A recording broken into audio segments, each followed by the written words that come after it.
Voilà, donc moi je suis Marion Lanly, je suis responsable donc, du service expérience partenariat patient à la PHP.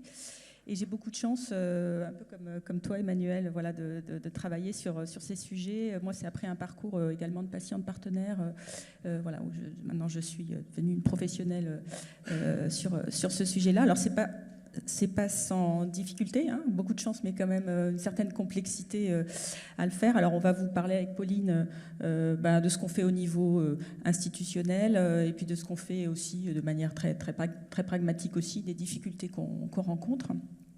Au niveau institutionnel, enfin, la participation du patient, elle existe depuis longtemps, sans qu'on ait vraiment parlé de partenariat patient à la PHP, mais on a des trophées patients qui existent depuis 2012 où on récompense en fait des initiatives qui sont généralement coportées par des professionnels et des associations, hein, des initiatives, des innovations, des actions, etc., et avec un financement, une reconnaissance, et puis dans l'idée quand même que ça puisse s'aimer derrière. Donc il y a cette initiative-là. On peut parler aussi du label hospitalité, qui est un label co-construit avec des patients, des représentants des usagers. En tout, c'était 120 personnes en 2015, et c'est un référentiel d'hospitalité, d'accueil d'hospitalité, décliné en 16 parcours. Et ce sont les services, les unités dans les hôpitaux qui se portent volontaires, enfin qui veulent rentrer dans cette démarche et donc qui travaillent à améliorer leur parcours avec ce référentiel, et elles sont labellisées, donc si elles obtiennent un certain score. Et ces visites, donc ça a été construit, mais les visites de labellisation se font également avec des patients partenaires, des représentants des usagers. Voilà. Donc on a quelques comme ça initiatives institutionnelles où voilà, le patient a été sollicité et a permis d'avancer en fait sur ces sujets, et puis de manière très concrète opérationnelle nous permet de développer, de dérouler ces programmes.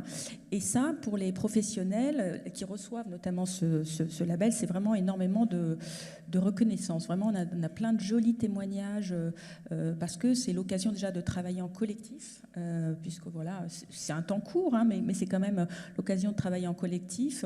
Par exemple, après le Covid, alors pendant le Covid, la crise sanitaire, évidemment, on a eu beaucoup moins de demandes, mais juste après, on a eu un petit sursaut comme ça, parce que les services nous sollicitaient pour qu'on puisse vraiment recréer du positif, de la cohésion, et puis se décentrer par rapport aux problèmes qu'on a rencontrés, et être vraiment au profit de l'hospitalité et du patient, et quelque part arrêter de se regarder et de regarder le patient. Ça ouvre quand même le champ, et puis on est dans une démarche constructive de construction.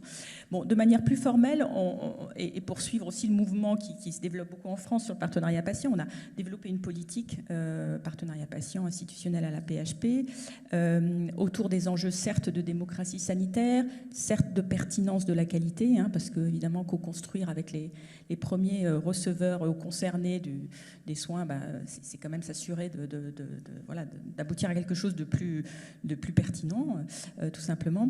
Et puis il y a vraiment aussi un enjeu un peu RH, hein, de développement personnel, développement des compétences pour les soignants, parce qu'on entre dans une, vous l'avez dit madame, dans une dynamique relationnelle différente de celle des soins à proprement parler. Donc on ouvre le champ des compétences relationnelles, on introduit de l'innovation, parce que évidemment le patient il va vous dire des choses auxquelles vous n'aviez pas pensé, ou des enjeux de recherche auxquels vous n'aviez pas pensé. Et puis comme tu le disais, on a une idée, un objectif sur un projet donné, et puis finalement en discutant, finalement on le fait évoluer, et c'est pas exactement ce qu'on pensait faire qu'on va faire in fine. Voilà. Et donc, comme beaucoup d'autres établissements, on propose des accompagnements, des formations en équipe, hein, donc en équipe constituée de patients partenaires et professionnels. Donc, on crée cette interdisciplinarité dont on parlait tout à l'heure dès le début, en fait, du projet. Hein. On ne forme pas les patients d'un côté et puis les professionnels de l'autre, hein, et puis on aboutit à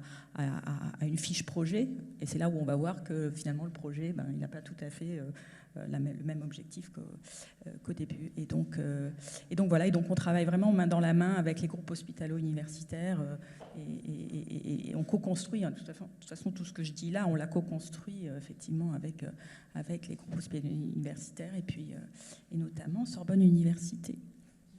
Merci. Alors, bonjour à toutes et tous.